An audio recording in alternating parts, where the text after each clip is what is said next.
Mick, tu la connais celle-là, toi qui es fan de Woody Allen? Mes films sont une forme de psychanalyse, sauf que c'est moi qui suis payé, ce qui change tout. Alors nous, on n'est pas payé pour Trench Tech, mais c'est un peu une forme de psychanalyse. Et en plus, avec Serge Tisseron, aujourd'hui, on est parfaitement dans le thème. Ah ouais, tu m'étonnes. J'adore moi toutes les questions psy. Et puis effectivement, là, moi, ce que je veux vraiment qu'on explore aujourd'hui, c'est finalement comment le numérique est en train de nous changer, nous, en tant qu'êtres humains, en tant qu'hommes, comment il change notre psyché. Moi, c'est une question qui vraiment m'obsède, mais au quotidien. C'est effectivement le côté où ça change beaucoup et comment est-ce qu'on essaye de s'y prémunir, c'est quand même un axe pour moi assez important, mais derrière c'est savoir est-ce qu'on est drivé, est-ce que on est obligé de passer par cette étape-là ou quelque part on aurait une possibilité d'avoir un choix vers ce que l'on fait. Bah, définitivement c'est un épisode sur la psychanalyse, j'ai rien compris. Bon, il va falloir y aller. Les gens viennent dans l'oasis pour pouvoir faire ce qu'ils veulent, mais ils y restent pour pouvoir être ce qu'ils veulent. Grand, beau, effrayant, d'un autre sexe, d'une autre espèce. Un personnage réel, un personnage animé. Au choix. Ouais, c'est moi. Enfin, c'est mon avatar. Trench Tech, esprit critique pour Pacifique. Bienvenue dans Trench Tech, le podcast qui aiguise votre esprit critique sur les impacts de la tech dans notre société. Cyril derrière le micro pour vous accueillir aujourd'hui. Et toujours bien entouré, salut Mick, ça roule? Ça roule? Mais grave, ça roule. Salut Cyril. Hello Thibaut, est-ce que ça gaze? Ça gaze fort, ouais, merci Cyril. Eh oui, j'ai plus de 40 ans et ça m'autorise à sortir des ça roule et des ça gaze. Voilà, on verra les jeunes ce que ça donnera quand vous aurez mon âge avec vos au calme, au KLM et autres emojis pouces en l'air. Ces expressions désuètes qui font mon héritage sentent le CO2 de la révolution industrielle qui a eu, vous en conviendrez, d'autres impacts bien plus navrants.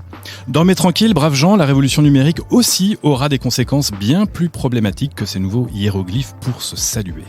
Mais dans les deux cas, nous pouvons nous émouvoir de constater comment l'environnement technique dans lequel nous baignons depuis notre naissance influence jusqu'à notre façon d'entrer en relation les uns avec les autres. Car loin de ne déformer que la poche arrière de nos jeans, nos smartphones laissent déjà d'autres traces plus indélébiles dans nos comportements et notre psyché. Que dire des assistants vocaux que certaines personnes, que je ne nommerai pas aujourd'hui, insultent dès qu'elles le peuvent? Oh, tout de suite. Et que supposer de l'avenir des chats GPT et autres métavers consacrant pour l'un l'humanisation de l'artificiel et l'artificialisation de l'humain pour l'autre? C'est grave, docteur? C'est ce que nous allons voir dans notre grand entretien avec Serge Tisseron. D'abord, en se demandant quels mécanismes psychologiques sont à l'œuvre dans la transformation de nos rapports à la machine, puis en interrogeant son impact sur notre rapport aux autres et à soi, avant de nous demander si nous ne sommes pas tout simplement en train de vivre un changement d'identité.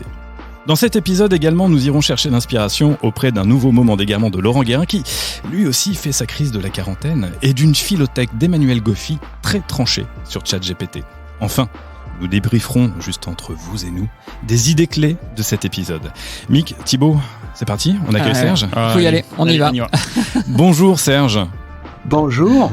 Serge, est-ce que tu sacrifies à la tradition Trench Tech? Est-ce qu'on peut se tutoyer? Mais bien sûr, avec plaisir. Je suis d'accord pour que nous nous tutoyions. À la bonne heure. Alors là, les copains, on est sur du lourd, si je peux me permettre. Serge, tu es psychiatre, docteur en psychologie, membre de l'Académie des technologies, membre du Conseil national du numérique et créateur, il y a 10 ans, de l'Institut pour l'étude des relations hommes-robots. Auteur prolifique, on compte plus d'une 30aine d'essais dans ta bibliographie. Honte, empathie, intimité, photographie, jeux vidéo, BD et bien sûr, écran, monde virtuel et humain connecté. Voilà un menu appétissant propice à rassasier tout connaisseur en quête de connaissances sur tous ces sujets.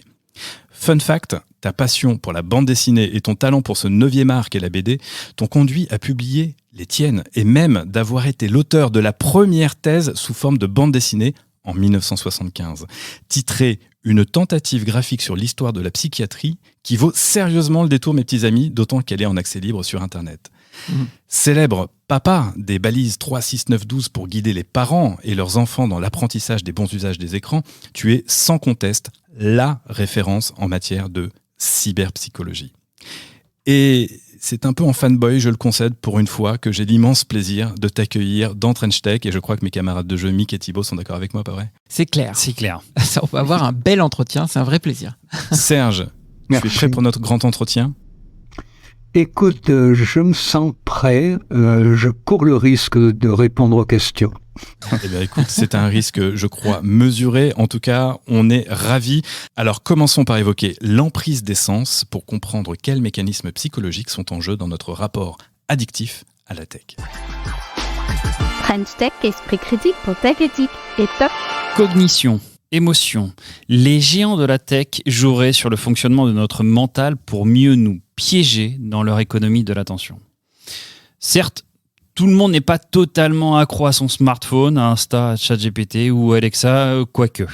En France, nous passons environ un tiers de notre temps disponible éveillé sur un écran, quel qu'il soit, selon l'édition 2022 du baromètre numérique du Crédoc.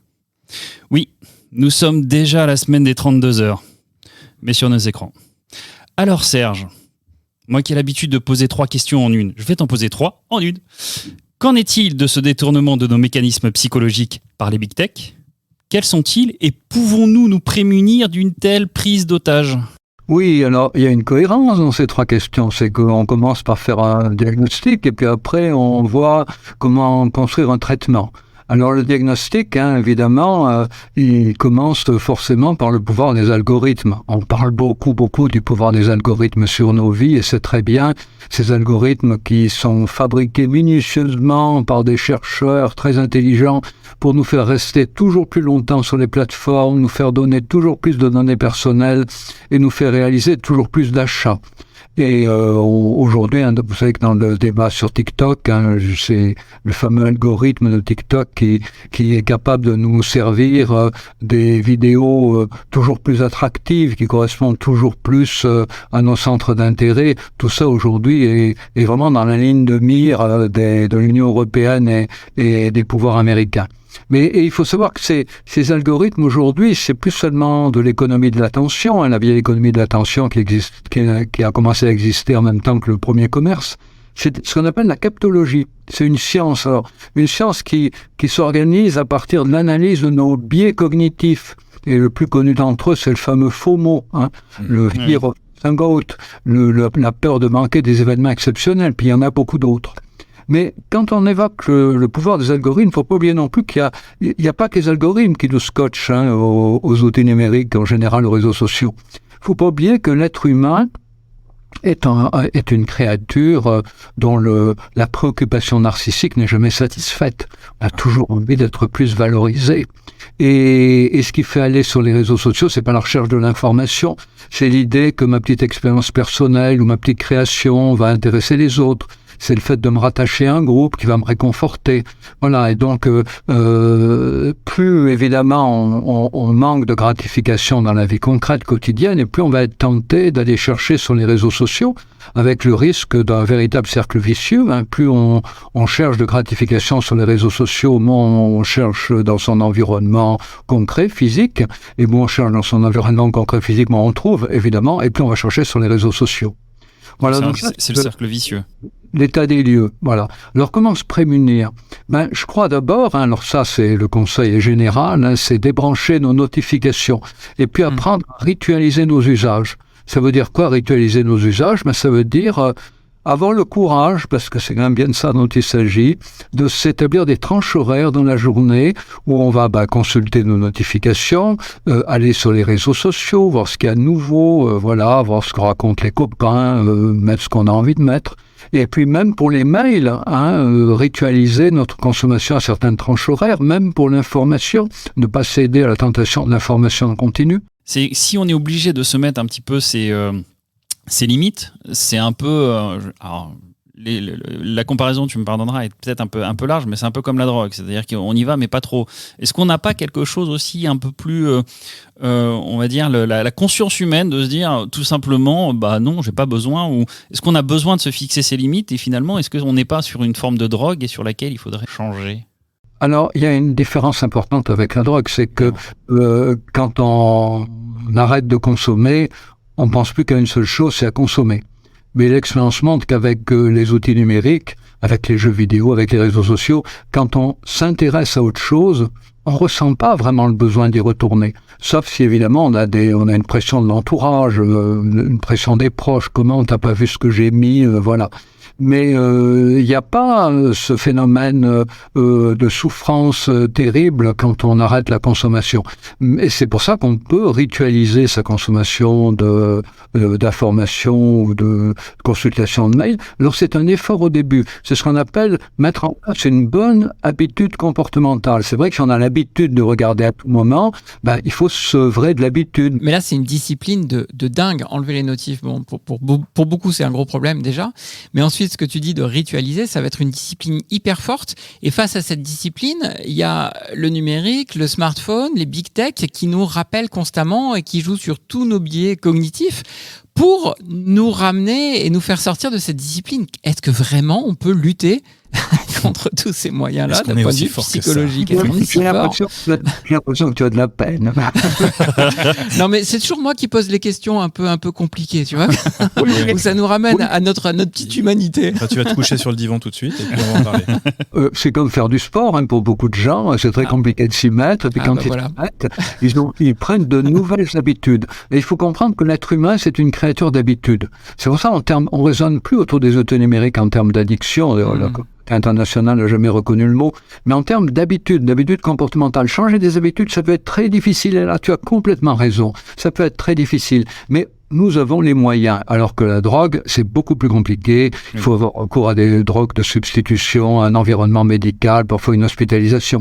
Les habitudes comportementales, c'est compliqué, mais on a chacun les moyens. Et je dirais que c'est vraiment l'idée de créer une hygiène numérique. Hein, voilà, on parle beaucoup de droit à la déconnexion, mais je crois qu'il y a un devoir de déconnexion comme on se doit à soi-même, hein, pouvoir se ménager des temps libres pour rêvasser, voilà, pour regarder autour de soi, pour être disponible à soi-même, à ce qu'on ressent. Hein.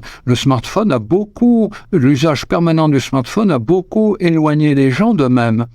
Quand on veut savoir le temps qu'il fait, plutôt que de lever la tête vers le ciel ou de passer à travers la fenêtre, on regarde sur son smartphone. Non, c'est plus intéressant d'avoir un contact direct avec l'environnement là où on est, plutôt que de regarder sur son smartphone la température et la météo. Ouais. C'est notamment vrai tout ce que tu dis vis-à-vis du jeune public. Et on a à ce propos notre invitée précédente, Caroline Fayet, qui avait une question pour toi. Bonjour Serge, les moteurs de recherche ont rendu l'effort de mémoire inutile. ChatGPT devient aussi notre assistant pour la réflexion, la formulation de nos lettres. Je me demande quel sera l'effet à long terme sur les capacités linguistiques et plus généralement sur nos cerveaux et comment on peut en tirer le meilleur pour nos enfants. Merci. Oui, alors c'est des questions dont il faut accepter qu'on n'ait pas forcément la réponse. Parce que, en fait, tout dépend comment on va les gérer, ces technologies. Et si on avait su, au moment où sont apparus les premiers téléphones mobiles, que ça allait entraîner les problèmes que ça entraînait, on aurait il y aurait eu plus de préconisations pour encourager les bons usages et dissuader les mauvais usages avant qu'ils se mettent en place sous la forme d'habitudes comportementales. Donc, en effet, c'est bien de réfléchir à cette question, mais je dirais, pas pour en avoir la réponse, mais pour savoir comment s'y prendre, pour éviter les catastrophes que tu évoques. Voilà. Mais je crois quand même qu'il ne faut pas être trop pessimiste parce que l'être humain a besoin de variété. Et lorsque ChatGPT va fournir des copies toutes formatées de la même manière, eh bien, il y aura probablement des gens qui essaieront d'autres styles dont on n'a peut-être pas idée, plus cliniques, plus fleuris, voilà, s'affranchir du modèle ChatGPT. Ça va être d'ailleurs un vrai challenge pour les enseignants d'inviter les élèves à travailler des styles différents de façon à comprendre que le style ChatGPT, c'est le style ChatGPT. C'est pas le style grand tel et grand voilà. Et sûrement pas le seul. Donc en fait, si on lit entre les lignes, nous sommes condamnés d'une certaine manière à être toujours plus créatifs grâce à ces artefacts. C'est plutôt une bonne nouvelle. Non, mais il faut que les institutions scolaires soient vigilantes pour encourager cette création, non pas s'opposer à ChatGPT, mais dire voilà, on va analyser le style de ChatGPT et puis on va réfléchir à d'autres styles différents. Mais il y a quand même aussi une pente à la facilité contre laquelle l'institution scolaire est quand même destinée à lutter. Tout à fait.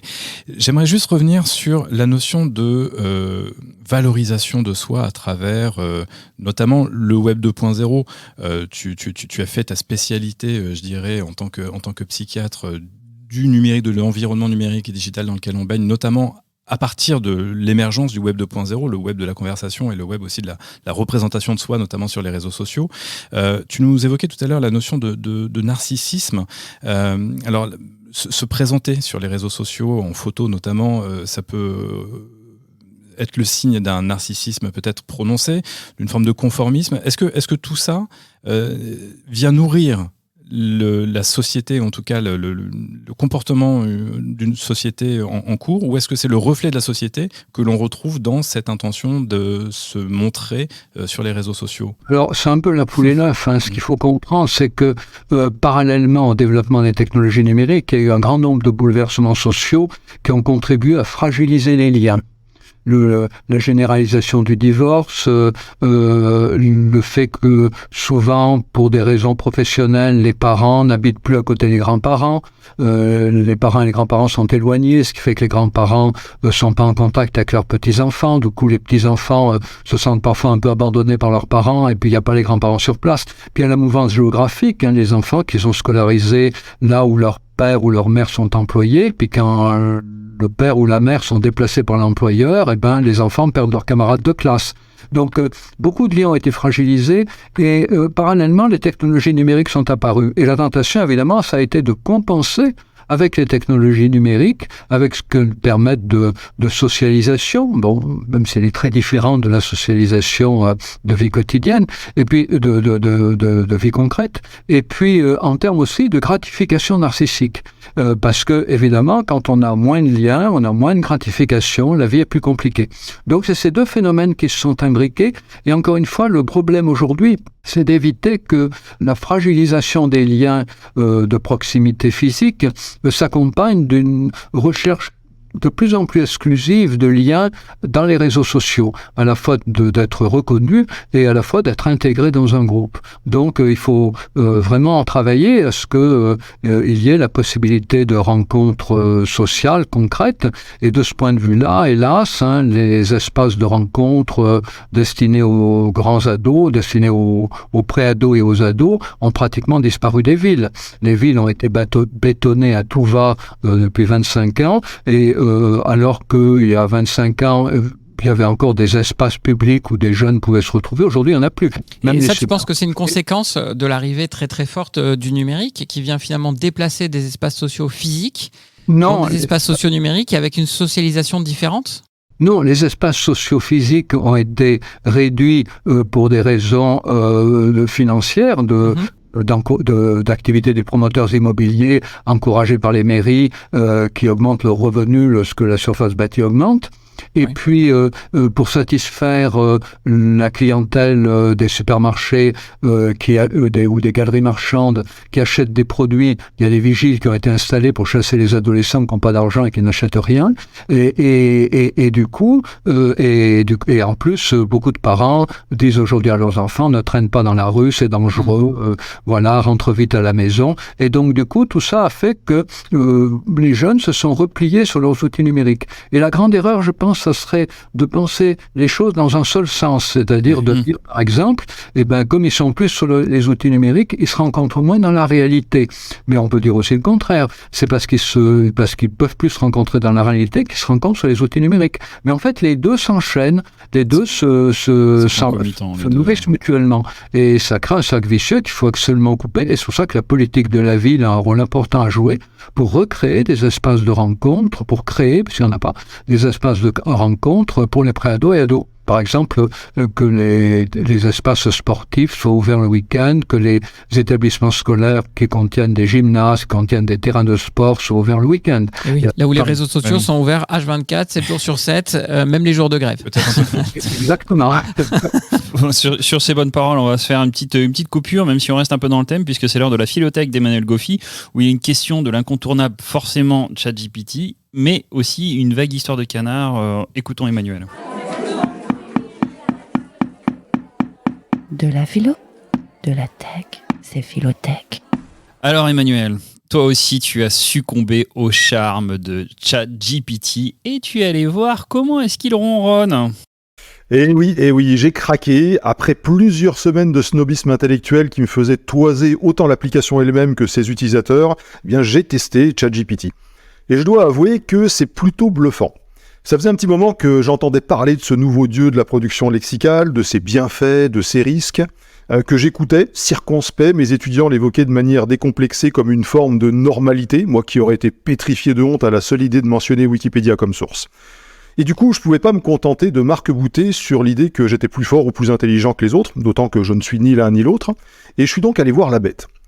Si je devais qualifier ChatGPT, eh bien je dirais que c'est le canard digérant de Vaucanson appliqué à la production de textes auquel on aurait fait avaler de l'intelligence artificielle comme laxatif. Alors je sais, on me dira que le positionnement est quelque peu tranché, mais en fait pas tant que ça. Après tout, la logorée, ça n'est pas l'apanage de la machine, et on connaît tous et toutes des individus qui produisent des mots de manière industrielle à des fins plus ou moins contestables. En politique, en communication, en marketing, ça peut même être une compétence essentielle. Avec ChatGPT, on passe juste à la vitesse supérieure puisqu'on rend une partie de cette compétence, celle qui ne nécessite pas de mobilisation intellectuelle, accessible au commun des mortels. Du coup, pour ou contre ChatGPT ? Eh ben, ni l'un ni l'autre. En fait, ChatGPT, c'est un outil utile, mais non nécessaire. C'est une extension moderne de Wikipédia, c'est-à-dire un excellent moyen de collecter des données. Et là, j'insiste, c'est un outil qui fournit des données, pas des informations. Et c'est bien là la limite de l'exercice à mon sens. Si on considère que ChatGPT fournit de l'information, alors on court le risque de sombrer dans la servitude intellectuelle volontaire par anesthésie de notre esprit critique.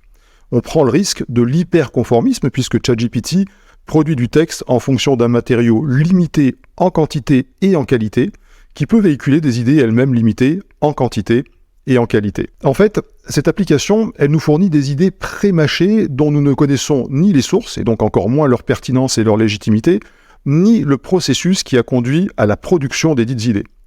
On ne peut pas non plus écarter d'ailleurs la possibilité d'une instrumentalisation de cet outil par des acteurs peu scrupuleux, des démagogues 4.0 héritiers du vendeur de saucisses d'Aristophane. En fait, ChatGPT n'est pas mauvais ou problématique en soi. Comme toutes les technologies, les problèmes potentiels procèdent de son utilisation. Il faut le prendre pour ce que c'est, une source de données parmi d'autres, qu'il convient que chacun et chacune d'entre nous traite avec d'autres sources pour transformer le tout en information et à terme en connaissance. Comme l'écrivait Gilbert Simondon en 1958, je cite, « Les objets techniques qui produisent le plus d'aliénation sont aussi ceux qui sont destinés à des utilisateurs ignorants. » Fin de citation. En l'occurrence, si je mets mon esprit critique en veille, j'accentue mon ignorance et j'augmente la probabilité d'inféodation à un système par nature biaisé, et je finis par régurgiter des idées qui ne sont pas miennes. Je me départis alors de ma capacité non seulement à produire de la réflexion, mais aussi à maîtriser le processus réflexif. En d'autres termes, je révoque ma techné intellectuelle. Ce serait donc notre utilisation de ChatGPT qui serait en cause et non ChatGPT en soi ? Eh bien oui, comme pour toutes les technologies, c'est l'utilisation qui en est faite qui pose problème bien plus que la technologie elle-même. En l'occurrence, avec ChatGPT, on oublie que dans la célèbre formule de Descartes « je pense donc je suis », n'est pas le présent du verbe suivre, mais du verbe être. En faisant une mauvaise utilisation de ChatGPT, en se contentant de le suivre, on appauvrit nos capacités intellectuelles en les limitant à ce que ChatGPT est capable de produire avec toutes les restrictions qu'on lui connaît. En fait, nous actualisons notre aliénation à la technologie. Aliénation renforcée par notre conviction de la neutralité de la technologie, comme l'affirmait Heidegger. Aliénation qui rend l'humain spectateur d'une machine qu'il méconnaît, écrivait encore Simondon. Donc le risque fondamental lié à une utilisation non raisonnée de tels outils serait l'appauvrissement intellectuel. Est-ce que c'est ce qui nous guette ? Je pense que c'est un problème fondamentalement épistémologique, qui est celui de notre rapport à la connaissance comme produit d'un processus, d'une techné encore une fois, qui consiste à transformer des données en information, de l'information en savoir, puis du savoir en connaissance. Or, c'est cette connaissance, qui pour Spinoza implique une remise en question perpétuelle de nos savoirs, qui nous permet de comprendre le monde, d'y évoluer et de se l'approprier pour mieux y vivre. Schopenhauer écrivait que le monde est une représentation. Si on laisse le soin à un outil technologique d'assurer la médiation entre nous et le monde, d'en projeter une image potentiellement biaisée sur le mur de notre caverne, de nous proposer une représentation, alors on fait le lit de la tyrannie, de ce mal dont Hannah Arendt disait qu'il s'inscrit dans le vide de la pensée. Pour Confucius, le savoir véritable, c'est savoir ce que l'on sait autant que ce que l'on ne sait pas. Or, ce savoir véritable, cette liberté, elle n'est pas accessible sans capacité à exercer notre esprit critique. Faire de ChatGPT un démiurge de la connaissance et nous soumettre à sa puissance serait un renoncement à notre liberté qui n'est rien moins, pour citer Rousseau, que le renoncement à notre qualité d'homme. French Tech, esprit critique pour Tech Éthique. Eh bien, merci Emmanuel. Alors, je sais que je ne sais pas grand-chose sur les impacts de la tech sur nos rapports aux autres et à soi-même, mais je sais une chose, c'est que nous allons poursuivre l'émission avec Serge pour en savoir davantage. L'homme est un animal social. Qui ne l'a pas appris? Et le Web 2.0, celui des réseaux sociaux et celui à partir duquel tu as commencé à te spécialiser sur les enjeux de nos interactions homme-machine, Serge, nous promettait l'alpha et l'oméga de cette vérité. Pourtant, avec le recul et plus encore depuis la généralisation du télétravail, nous n'avons peut-être jamais été aussi seuls ensemble, selon l'oxymore de Sherry Turkle, qui est prof d'études sociales et en sciences et technologies au MIT. Alors Serge Tisseron, depuis l'enfant qui restait le nez plongé dans ses BD dans les années 60, ou scotché devant le Club Dorothée dans les années 80, plongé dans ses jeux vidéo en 2000, et jusqu'à celui qui scrolle à l'infini sur Insta ou TikTok, en quoi nos nouveaux doudous transforment-ils davantage notre socialisation que les précédents ?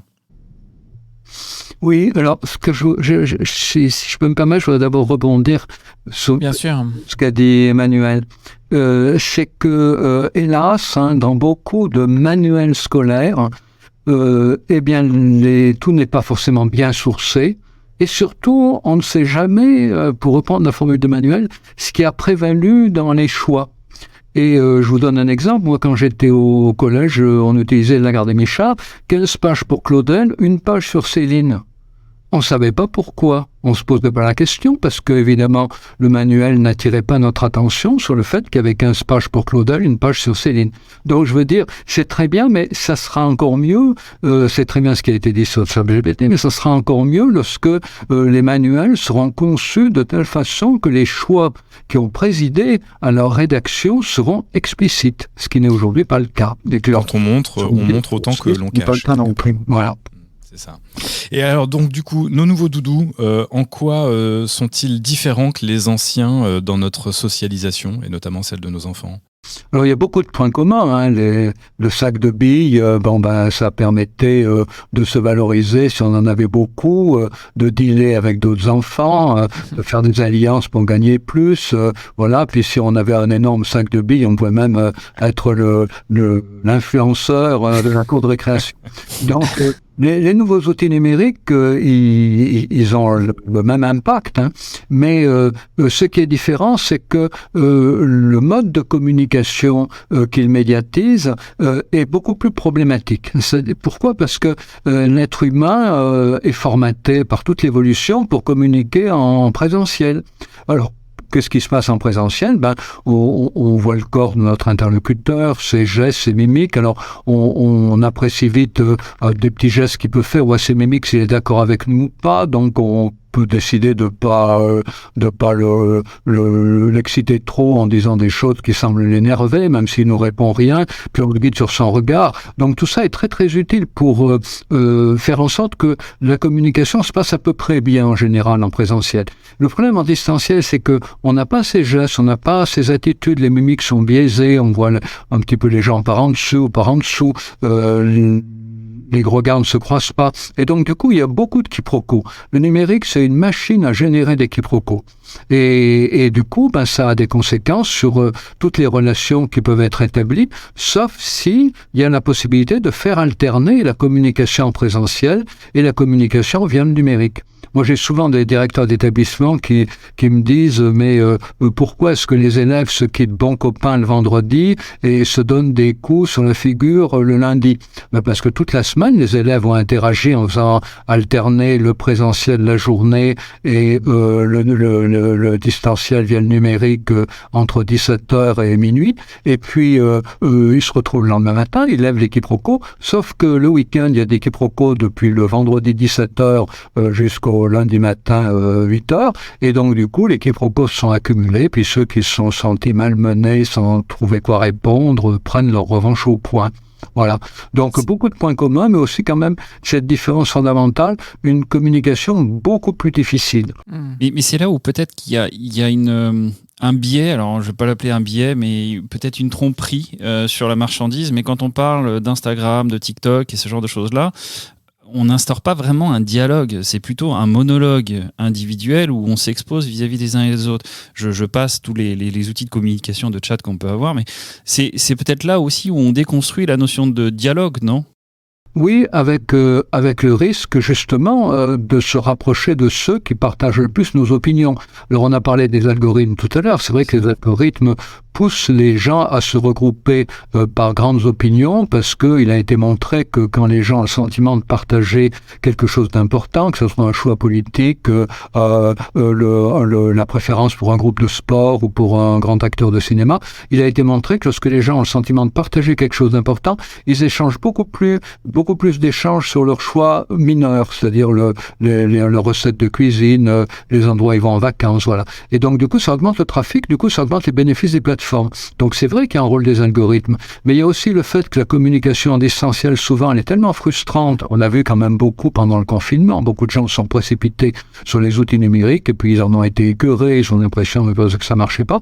Du coup, on décide d'utiliser ces outils avec les gens qui partagent les mêmes opinions, les mêmes centres d'intérêt que nous, indépendamment des algorithmes, avec le risque que les gens qui nous sont proches deviennent de plus en plus proches, mais aussi que les gens qui nous sont lointains nous deviennent de plus en plus lointains, qu'on ait de difficultés à envisager d'autres points de vue que les points de vue de notre petit groupe de proximité numérique.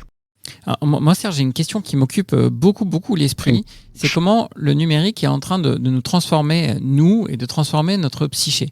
Typiquement, moi, quand j'étais enfant, et j'ai environ 40 ans, allez, ok, un poil plus comme Cyril. J'avais quelques photos de mon enfance qui doivent se compter en dizaines. Mes enfants aujourd'hui ont déjà des milliers de photos d'eux. Ils n'oublieront rien, ils ne pourront rien oublier de ce qu'est toute leur vie, parce que toute leur vie est totalement documentée en photos, mais aussi par tout un tas de données qui sont captées sur nous. Et puis de l'autre côté, on fait plus du tout d'efforts d'exercer notre sens de l'orientation, parce que même dans la rue, on utilise nos GPS pour arriver à se repérer au plus facilement. Je caricature, je tire le trait un petit peu loin, évidemment. Qu'est-ce que le numérique est en train de changer de ce qu'on est nous-mêmes, de notre psyché finalement ? Alors, je crois que le changement principal, c'est que on n'existe plus seulement dans notre présence physique, autour de centres d'intérêt qu'on partage avec des proches, mais on a la possibilité de prolonger notre identité sociale, nos rencontres, et puis notre identité, qu'on appelle identité subjective, c'est-à-dire le sentiment de notre continuité à travers l'espace, à travers le temps. On a la possibilité d'élargir tout ça au monde numérique, avec des conséquences d'ailleurs qu'on ne voit pas encore très bien. Mais ce qui est certain, c'est qu'il y aura de grands changements sur l'identité, et le fait, comme tu dis, qu'il y a de plus en plus de photographies qui nous représentent, mais ça veut dire aussi que plus il y a des photographies qui nous représentent, moins il y a des photographies qui sont censées être dépositaires de notre identité. Puisque quand les gens avaient une photographie ou deux dans leur vie, leur première communion, leur mariage, et bien ils la mettaient sur leur table de nuit, tous les matins ils la regardaient, et tous les matins ils se reconnaissaient. Et cette image, c'était vraiment eux. Bon, ils vieillissaient, mais cette image, c'était eux. À partir du moment où on a des milliers d'images de soi, plus aucune ne peut être perçue comme dépositaire de notre identité. Et du coup, notre identité se décolle de ses apparences et est beaucoup plus investi au niveau de la continuité personnelle, arriver à se percevoir toujours le même à travers des tas d'expériences qui concernent le monde concret, physique, ou les mondes numériques. Et sur notre rapport à la mémoire, le fait qu'on ne peut plus rien oublier, ou si jamais on oublie, on sait où se référer pour retrouver. Oui, alors à condition que tout soit bien classé, ce qui est loin d'être le cas. Alors Facebook a fait des efforts pour nous classer les choses par année. Voilà, il y a quelques... Ouais, Google aussi avec la reconnaissance des visages. Et puis ça va encore se perfectionner. Donc ça va se perfectionner, mais encore aussi faut-il avoir envie d'y aller. Et en général, on est tellement pris par le présent, par les échanges dans le présent sur les réseaux sociaux qu'on n'a pas forcément envie d'aller voir du côté du passé. Je pense qu'on va rentrer de plus en plus dans une culture du présent. L'accélération technologique fait aussi que les anciens outils sont désinvestis ou alors ils sont investis dans des niches. Regardez aujourd'hui les ados qui redécouvrent les appareils jetables avec la photographie argentique. C'est quand même extraordinaire. Mais en même temps, ils font sans arrêt des photos avec leur appareil, avec leur smartphone, mais ils ont aussi un appareil argentique jetable avec lequel il faut quelques images. Donc, il y a aussi une diversification des pratiques qui fait bien la différence entre les images numériques qui sont faites pour passer. La preuve, c'est qu'il y a même des algorithmes qui permettent de les voir quelques secondes avant qu'elles s'effacent. Et puis des images argentiques qui seraient faites pour rester, qu'on fait de manière plus circonstancielle, voilà. Et peut-être qu'on vous retourne dans la fabrication d'albums de photos. Ce sera peut-être bientôt le retour des soirées diapos, effectivement, à la maison. Pas des soirées diapos, voilà. C'est le quarantenaire qui parle encore. C'est la thématique de l'émission. Cette problématique de l'identité, elle me semble absolument centrale dans notre épisode et je pense qu'on aura l'occasion d'y revenir encore et encore. Néanmoins, j'aimerais rebondir sur ce que tu disais, sur cette histoire de photos qui ne sont plus finalement dépositaires de notre identité. Si on rapproche ce point-là d'un autre sujet très émergent, mais encore qu'il se répand comme une traînée de poudre, les deepfakes, ou l'avatarisation d'une certaine manière de nos profils à mesure qu'on plonge dans le Web 3 notamment, qu'est-ce qu'on peut en penser à ce moment-là ? Parce que si les photos qui nous représentent réellement ne sont plus dépositaires de notre identité, qu'en est-il alors quand on va carrément faire le choix, nous, de ne plus se représenter en photo, mais par un avatar qui sera tout autre, et d'où la référence au film Ready Player One en introduction de cet épisode. Oui, alors je disais tout à l'heure la difficulté de la communication à travers les outils numériques telle que beaucoup de gens l'ont perçue pendant le confinement. On s'est précipité dessus, puis on avait toujours l'impression que notre interlocuteur ne nous regardait pas, ne nous comprenait pas, avait donné l'impression de penser à autre chose. Eh bien, avec les avatars, dans les mondes numériques immersifs interactifs, le problème va être encore pire. C'est-à-dire, les gens vont choisir un avatar en fonction de leur créativité personnelle. Voilà, je pourrais me faire représenter par un poulpe, par un soldat romain, par une princesse. Et mon interlocuteur qui verra cet avatar aura beaucoup de difficultés à faire la différence entre la princesse qui me représente et ce que je suis, même si mon interlocuteur me connaît. Il aura toujours l'impression de s'adresser à la princesse. Et il pourra, par certains moments, oublier qu'il s'adresse à moi, qui suis derrière. Voilà. Et donc, la communication via les avatars va encore rajouter une couche d'incompréhension. Et cette couche d'incompréhension, elle sera peut-être aussi à l'origine d'une nouvelle façon d'aborder nos interlocuteurs. On parlait tout à l'heure du pouvoir des algorithmes de nous influencer. Il faut savoir que la création des avatars va devenir pour les plateformes un nouveau moyen de recueillir des informations sur nous, non pas des informations sur nos déplacements physiques avec la géolocalisation, sur les lieux où on passe nos vacances, sur les objets qu'on achète, mais recueillir des informations par avatar interposé sur notre imaginaire. Si je choisis d'avoir comme avatar un cow-boy avec 2 revolvers et un 3e caché dans le dos, ça dit quelque chose de moi. Aujourd'hui, les algorithmes ne sont pas encore fabriqués pour interpréter l'imaginaire des utilisateurs qui fabriqueront des avatars, mais ça viendra. Et donc, vous voyez, au-delà de tout le côté fun qui va nous permettre de jouer avec des identités multiples, eh bien, il y a quand même aussi le risque d'un accroissement du contrôle de ces plateformes sur nos goûts, nos choix, nos orientations, peut-être pas seulement en termes d'achat d'objets de consommation, mais même en termes de choix politiques. Et c'est une transition toute trouvée avec le nouveau moment d'égarement de Laurent Guérin, pour qui le Web 3 est source d'une petite crise de la quarantaine ou de la cinquantaine, on ne sait plus vraiment avec lui. Encore une question d'âge. Ah, toujours. On n'est pas bien, paisible, à la fraîche, décontracté du... Oups, un moment d'égarement. Laurent, je me suis laissé dire que tu cherches le secret de la jeunesse éternelle dans le Web 3. Toi, Laurent Guérin. Je pensais pourtant qu'avec de tels moments d'égarement, si enivrant, tu étais comme les meilleurs liqueurs, hors d'âge. Et oui, pourtant, si la valeur n'attend point le nombre des années, lui, attend à la valeur. À moins que peut-être le Web 3 nous permette une jeunesse éternelle. Qu'en pensez-vous ? Vous avez 4 heures. Je t'écris d'une semaine au cours de laquelle un membre de ma fratrie passe la barre des 50 kilos, ce qui par déduction te donne une information sur mon propre bagage qui pèse soit un peu plus, soit un peu moins de 50 kilos. Et si les compagnies aériennes facturent chaque kilo au-dessus de 23, notre société, elle, te laisse tranquille jusqu'à 49 kilos. En revanche, chaque unité supplémentaire coûte beaucoup plus cher. Au-delà de cette limite, votre ticket n'est plus valable, écrivait Romain Gary en 1975, il y a 48 kilos donc, et son ouvrage se verra bientôt pénalisé, rangé au rang des vieilleries inutilisables, illisibles et inutiles. Je t'écris d'une époque où je revendique l'anonymisation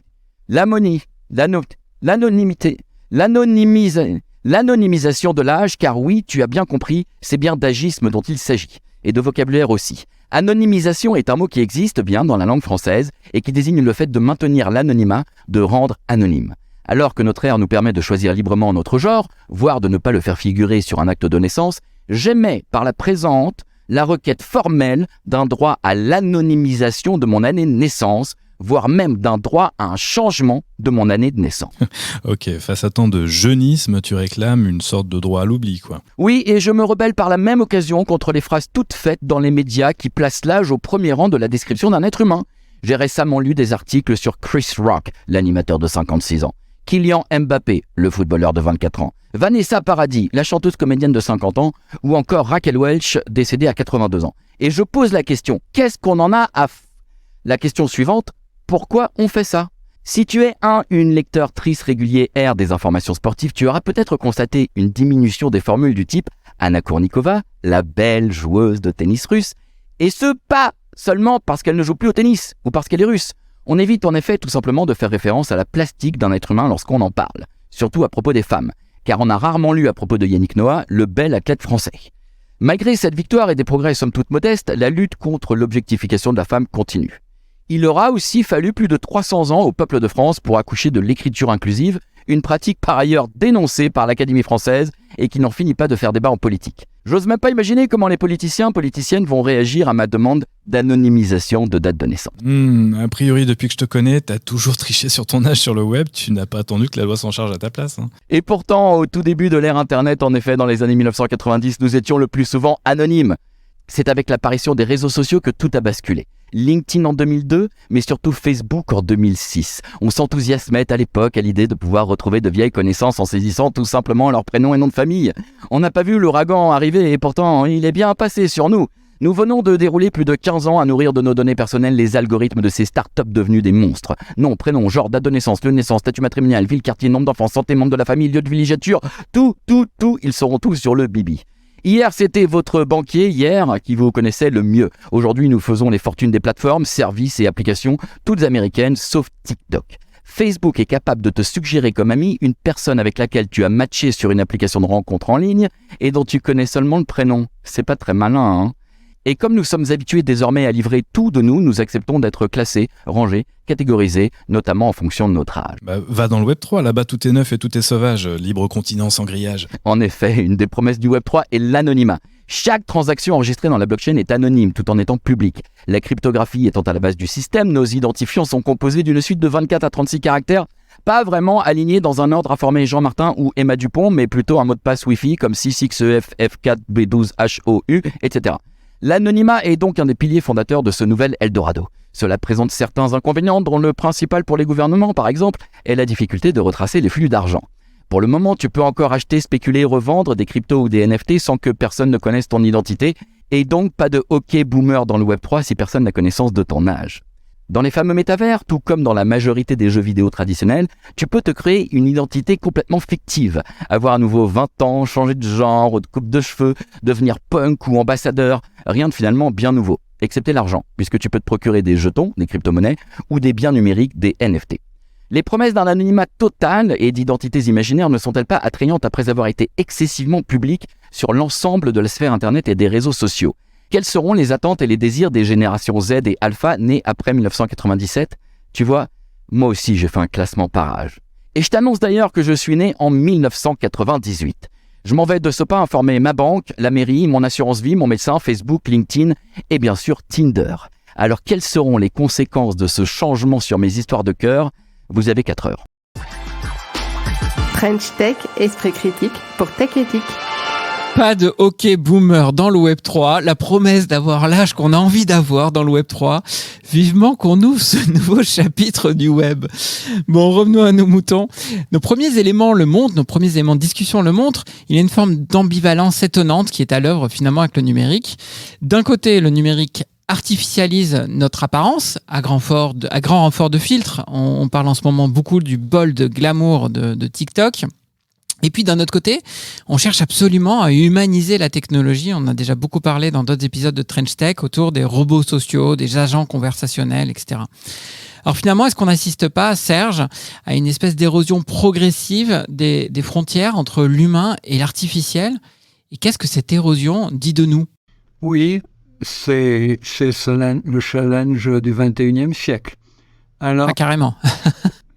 Alors en effet, déjà au niveau des machines, il va falloir nous habituer de plus en plus à interagir avec des machines qui auront une apparence humaine, les fameux androïdes, et puis qui s'exprimeront comme des humains. On voit en même temps, c'est pas trop compliqué depuis qu'il y a ChatGPT. Et donc il faudra que nous nous habituions à interagir avec ces machines comme si elles étaient avec des humains, comme si elles étaient des humains, tout en sachant qu'elles n'en sont pas. Alors ça va créer des tensions chez un certain nombre d'interlocuteurs. Il est probable que certains vont ranger les futures machines très perfectionnées dans la catégorie des grille-pains, pour reprendre la comparaison traditionnelle. Et puis d'autres, au contraire, vont être tentés de voir dans ces machines des équivalents d'êtres humains, voire des créatures qui auraient des émotions pour de vrai, alors qu'elles ne feront que les simuler. Donc il y aura toute une éducation, évidemment, mais peut-être que les jeunes, justement, qui aujourd'hui interagissent dans les métavers, dans les métavers qui sont dans les jeux vidéo métavers, comme Fortnite, comme Online, les jeunes qui interagissent déjà aujourd'hui dans des jeux vidéo qui sont déjà des métavers, vont s'habituer à avoir affaire à des robots numériques d'ores et déjà, donc peut-être ils seront plus préparés à avoir affaire à des robots physiques. Mais en tout cas, la grande difficulté, ce sera de comprendre que quand nous communiquons avec une machine, en fait, nous ne cessons pas de communiquer avec les programmeurs de la machine. Il ne faudra jamais oublier les programmeurs. C'est ça le grand problème des relations avec les machines. C'est ça ce que ça dit de nous, du coup, cette érosion entre l'artificiel et l'humain, et que l'un court après l'autre, finalement. C'est le programmeur qui est le middleman dans cette opération. Alors, évidemment, on va chercher à construire notre identité selon d'autres repères. Le fait de rejeter les machines va être une manière, chez certains d'entre nous, d'affirmer son identité humaine. Des films de science-fiction là-dessus, tout le monde a pu les voir. Donc, rejeter les machines pour affirmer son humanité. Il y a beaucoup d'autres façons d'affirmer son humanité, mais la plus simple, c'est encore de rejeter les machines. Ah oui. Mais peut-être aussi certains vont donner aux machines des degrés de personnalité. C'est-à-dire leur machine n'aura pas une personnalité, comme on dit d'un humain, mais un degré de personnalité. Elles seront plus ou moins importantes, plus ou moins... C'est un joli mot, la personnalité. Voilà. Ouais. Donc il y aura probablement des classements des machines, plus ou moins proches de l'humain.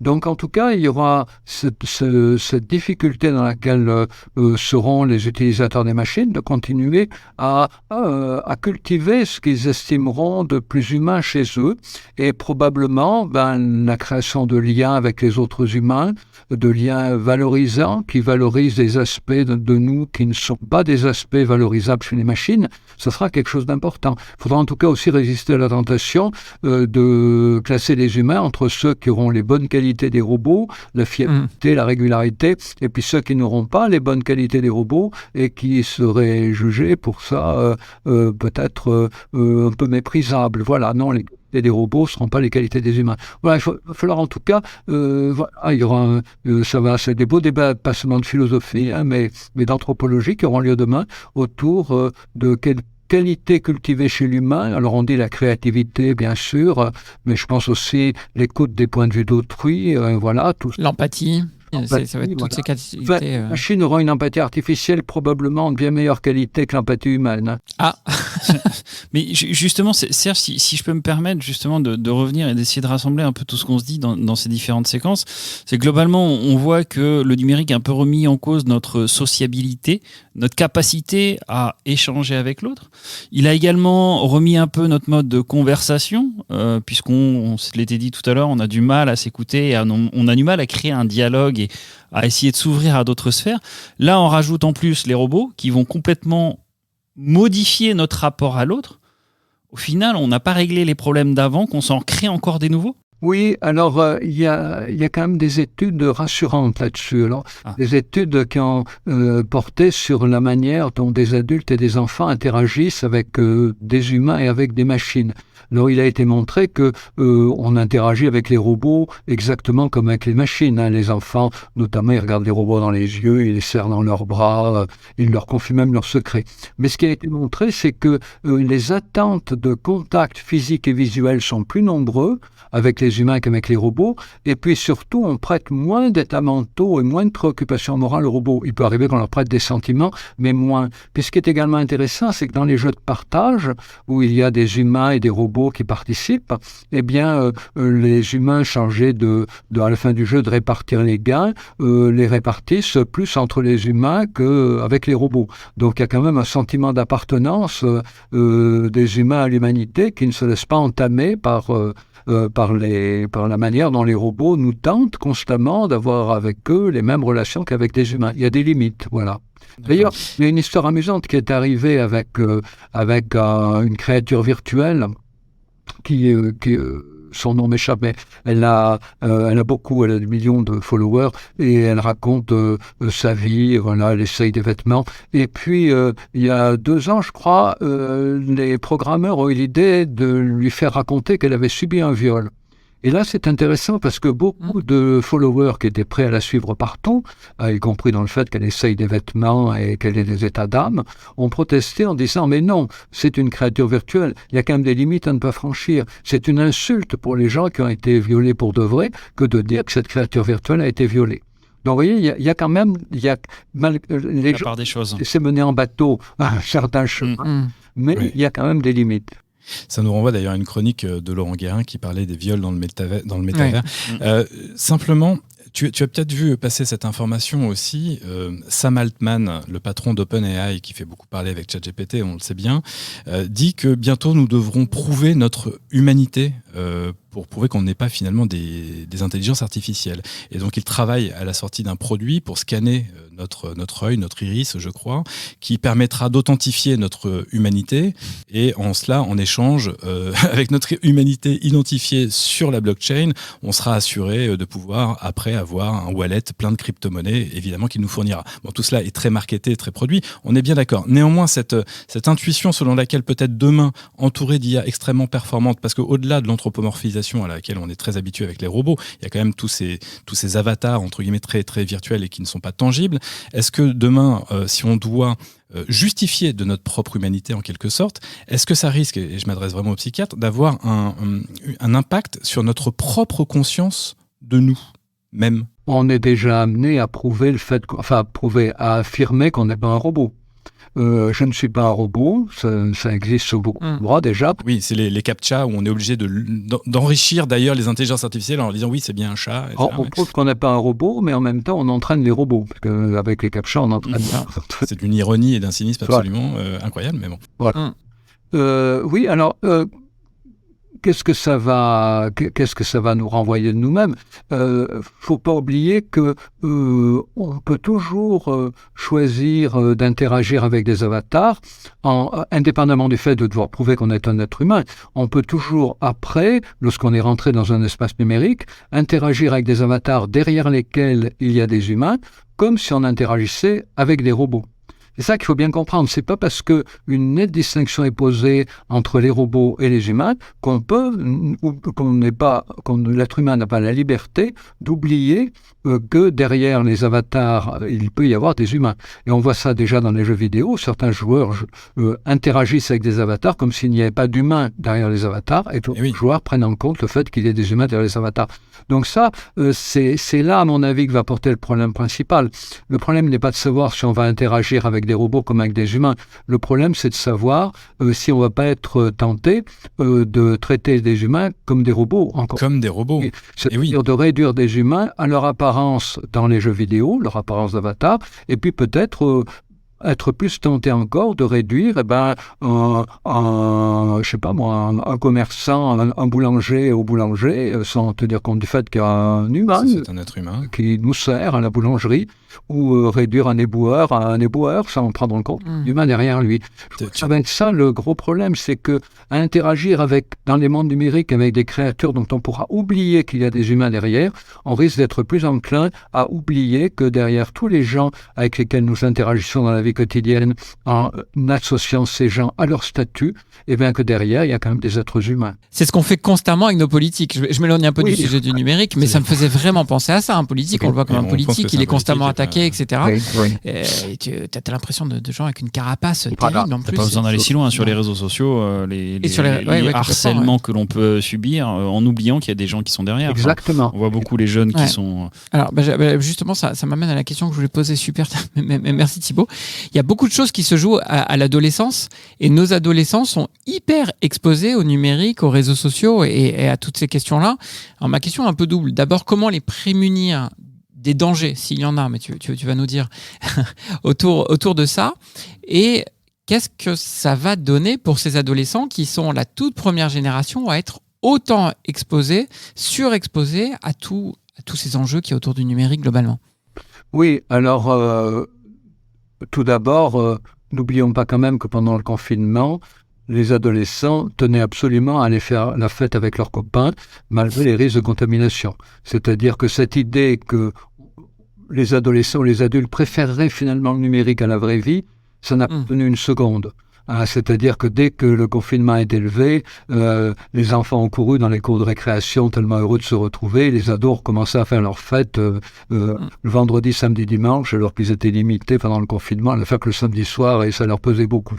Donc il y a quand même une exigence chez l'humain de rentrer en contact, enfin sauf cas pathologique, sauf pathologie mentale, phobie sociale grave, psychose, etc. Mais sinon, il y a chez la majorité des êtres humains une appétence pour l'humain, pour l'odeur de l'humain, pour le contact de proximité qui est très très fort. Oui. Sinon, la question, c'est aussi celle de ce qu'on fait avec les outils numériques. Vous savez, il y a 15 ans, on disait que le temps passé sur les outils numériques est le meilleur critère d'une utilisation problématique pathologique.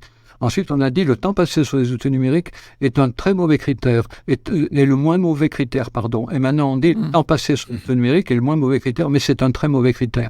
C'est en fait qu'il faut toujours prendre aussi ce qui y est fait, prendre en compte ce qui y est fait s'il y a une activité socialisante et s'il y a une activité créative. Et c'est toujours les questions qu'il faut débattre avec les ados quand on est proche d'eux et qu'on veut savoir s'il faut s'inquiéter ou pas. C'est s'ils interagissent avec leurs copains ou bien s'ils interagissent avec des inconnus. S'ils interagissent avec les copains qu'ils retrouvent à l'école, il n'y a pas de problème, les inconnus. Ouais, en tout cas, pas du tout s'arrêter au simple temps d'écran sans savoir en plus qu'en est fait derrière, quoi. Le temps d'écran, lui, tout seul, ne prouve rien. Savoir s'ils sont créatifs, s'ils sont dans une démarche de socialisation, s'ils créent des contenus, tout ça, c'est au moins aussi important que le temps passé. Et c'est ces questions-là qu'il nous faut apprendre à poser, et c'est autour de ces questions-là qu'il nous faut apprendre à éduquer les jeunes pour leur montrer qu'il peut y avoir d'autres choses à faire sur les réseaux sociaux que de scroller et regarder les contenus des autres. Oui, parce qu'en matière de santé publique, au-delà du psychisme, il y a quand même un fait avéré sur le temps d'écran passé, c'est qu'il se fait au détriment des activités physiques et que ça comporte un certain nombre de risques, notamment après de cardiovasculaires et autres, en tout cas à en croire certaines études. Si le temps passé, néanmoins, ne reste pas un facteur suffisant et peut-être même pas un très bon facteur comme tu nous le dis, la confiance que l'on accorde dans ces machines, ou en tout cas ce qu'elles nous disent, ce qu'elles nous renvoient, est-ce que c'est un paramètre plus important? Parce que la confiance est un peu le ferment de toute organisation sociale, et donc du vivre ensemble. Si on commence à faire davantage confiance à ce que nous disent les machines, notamment les machines parlantes, je montre le livre, L'emprise insidieuse des machines parlantes, est-ce que ça va avoir un impact sur nos relations interpersonnelles et sur le fait de faire moins confiance à nos semblables? Oui, la confiance, c'est quelque chose qui a été peu étudié, sauf par les économistes, la confiance dans les programmes économiques, les programmes politiques. Mais il y a beaucoup de paramètres dans la confiance. On peut faire confiance à une machine parce que elle va toujours nous répondre quelque chose, elle va être toujours disponible. Et puis on peut lui faire confiance parce que elle est toujours aimable, donc elle va pas nous malmener. Voilà. Mais il y a aussi une dimension de la confiance qui est la réciprocité, c'est-à-dire on peut lui expliquer des choses et elle peut nous expliquer des choses. Ça, c'est pas encore vraiment arrivé avec les machines, qu'elles acceptent qu'on leur explique des choses, une prochaine génération peut-être. Mais en tout cas, cette dimension de la réciprocité, elle peut pas se comprendre aussi indépendamment du faire ensemble, pouvoir faire des choses ensemble. C'est là quand même que les meilleurs liens de confiance s'établissent. On sait que pour que les gens se fassent confiance, ça sert à rien de leur expliquer que nos interlocuteurs sont de confiance. Ce qu'il faut, c'est mettre les gens au boulot ensemble, et puis en faisant des choses ensemble, ils se découvrent ensemble avec leur spécificité, leur originalité, leurs compétences, leur qualité, leur charisme, etc. Et donc toute cette dimension-là, c'est pas demain la veille qu'elle va exister avec les machines. Parce qu'encore une fois, les machines sont programmées par les programmeurs. Elles sont programmées par les programmeurs pour être des outils d'influence. Les programmeurs ne programment pas des machines pour nous rendre heureux. Ils programment des machines pour nous rendre heureux, pour que nous achetions les produits que les machines nous proposent. Donc on voit bien quelle est la limite. Tant que les machines sont fabriquées par des commerciaux, enfin par des entreprises qui ont des exigences commerciales, il y aura des limites à la confiance qu'on peut leur apporter, même pas seulement par principe, mais simplement parce qu'on verra bien au bout d'un moment qu'elles ont envie de nous faire évoluer dans un sens plutôt que dans un autre. Donc la confiance entre les humains, c'est cette réciprocité qui fait qu'on se découvre ensemble, et je ne crois pas que ça arrivera de si tôt qu'on puisse se découvrir ensemble avec une machine. Juste une dernière anecdote croustillante, j'ai vu passer une capture d'écran de quelqu'un qui s'adressait à ChatGPT quasiment dès le départ, et la réponse que ChatGPT lui donnait ne lui convenait pas, et il finit par répondre à ChatGPT, ce n'est absolument pas la vision de ma femme, et ChatGPT lui répond, entre guillemets, en tout cas les programmeurs derrière lui répondent avec beaucoup d'humour, alors si ta femme n'est pas d'accord avec ça, un bon conseil, écoute plutôt ta femme. Et ben, sur cette belle anecdote, Serge, on va te remercier. Cet entretien était passionnant. On aurait pu parler encore des heures avec toi. Un grand merci pour avoir partagé tes idées, tes convictions sur tous ces sujets qui sont vraiment au cœur des questions sociétales qu'on se pose avec Trench Tech. Et on avait tant envie de t'avoir depuis si longtemps. Ouais, c'est top. Merci beaucoup Serge. À très bientôt, à une prochaine peut-être. Merci Serge. Merci beaucoup. Merci Serge, au revoir. Pour vous tous, restez bien avec nous. On reste encore quelques minutes ensemble. C'est l'heure du débrief. Trench Tech, esprit critique pour Tech Éthique. Waouh, bel épisode. Franchement, un invité incroyable. Mick, t'en retiens quoi, toi ? Et ben ouais, c'est un épisode qui permet de prendre un beau recul, nous ramener à notre humanité et finalement de revoir encore une fameuse phrase, mais qui là s'applique super bien, je trouve. Le tout change, mais rien ne change. Le monde entier est en train de changer autour de nous, et beaucoup poussé par le numérique, c'est ce qu'on explique à longueur d'épisode ici. Et pourtant, notre humanité, ce qui fait qu'on est humain, ne change pas, reste et se perpétue sur ces nouveaux supports. C'est ça qui est intéressant aussi. Puis c'est un peu rassurant aussi, hein. Oui, c'est rassurant, effectivement. Moi, je me trouve très souvent très rassuré à la fin de nos épisodes. C'est vrai, c'est rassurant. C'est ce qui me rassure, ou pas, je ne sais pas. Moi, ce que j'ai envie de retenir, c'est ce long passage sur la photo, alors qu'il venait de toi, Mick, d'ailleurs, où Serge nous dit, en réalité, toutes nos photos ne sont plus dépositaires de notre identité. Et donc, ce parallèle, ou en tout cas, presque cette mise en opposition entre l'apparence et l'identité, et du coup, cette perspective de l'avatarisation de nos êtres qui peut quand même poser question. Mais c'est sûr, mais en fait, il y a un point aussi. Enfin, moi, il y a une phrase qui résonne, et justement sur l'avatarisation et sur la dimension des réseaux sociaux. Moi, il y a une phrase qui résonne de Serge qu'on a entendue, mais c'est que finalement, l'humain est fait pour communiquer en présentiel. La notion de présentiel est super importante, et c'est d'ailleurs pour ça que nous aussi, on est là tous autour de la table, non? Oui, c'est vrai que c'est un plaisir de vous retrouver en même temps, les gars, pour ces enregistrements. Bon, moi, j'ai une petite pensée pour ma fille, Kezia, si tu m'entends. Coucou. Donc 13 ans. Et puis Serge nous dit que finalement la métrique du temps d'écran, que peut-être vous qui nous écoutez en tant que parents ou en tant qu'ado, qui est très suivi par vos parents, n'est peut-être finalement pas la bonne métrique. En tout cas, elle ne suffit absolument pas. Il faut aller voir ce qui est fait de ce temps d'écran. Il faut voir ce qui est fait à côté du temps d'écran pour apprécier vraiment si l'emprise du numérique est trop forte, on peut dire, sur nos ados. Ça, c'est un enseignement vraiment clé pour cet épisode, pour tous les parents qui nous écoutent. Ouais. Alors j'ai quand même un petit cadeau pour toi pour venir bémoliser la chose. C'est que Serge nous dit aussi, et il l'a écrit il y a bien longtemps, qu'on risque de finir par aimer davantage nos doudous numériques et à plus forte raison nos écrans, mais nos assistants vocaux, etc. Tout n'est pas si rassurant finalement dans cet épisode. À les aimer davantage que nos propres semblables, parce qu'ils auront toujours une oreille plus attentive, voire complaisante avec nous. Donc, et j'avoue que je vais rester aussi sur le côté un peu plus choc, et aussi c'était un point que Serge a souligné. Et pour quelqu'un travaillant dans la data, j'avais pas du tout vu ça, mais notamment sur le fait que les avatars, ils sont là aussi pour collecter des informations sur notre imaginaire. Et je trouve que ça, c'est assez incroyable. C'est vrai que j'avais pas du tout vu c'est peut-être le style que tu veux arborer, effectivement. Ouais, c'est assez incroyable. Moi, je parle régulièrement de mise en données de nos vies, et sur le fait qu'on soit à un moment exceptionnel de l'humanité, où c'est la première fois qu'il y a autant de choses de nos vies qui ont été mises en données. Bon, là, effectivement, on va peut-être même trouver les moyens de mettre notre inconscient, notre imaginaire en données. Mais tu me fais rêver. Ça nous envoie vers du Teilhard de Chardin et la noosphère. C'est magnifique. On demandera à Emmanuel Goffi de faire une chronique sur la noosphère. On tient un nouveau sujet. Merci les copains, c'était super sympa encore de cet épisode avec un invité absolument magique. Merci Mick, merci Cyril. Merci les amis. Salut Cyril. Trench Tech, esprit critique pour Tech Éthique. Et voilà, plus ou moins 60 minutes viennent de s'écouler. Et normalement, les enjeux de nos rapports humains-machines sur notre psychisme, nos relations et notre identité vous sont désormais un peu plus familiers. Merci d'être de plus en plus nombreux à prendre le temps d'exercer votre esprit critique à nos côtés sur les enjeux éthiques que soulève l'environnement technologique dans lequel nous baignons. Que nous soyons les concepteurs, les commanditaires ou les usagers du monde technologique dans lequel nous baignons, nous avons le droit et même la responsabilité de faire preuve de sens critique sur ces sujets. Alors, les amis, soyons acteurs plutôt que spectateurs.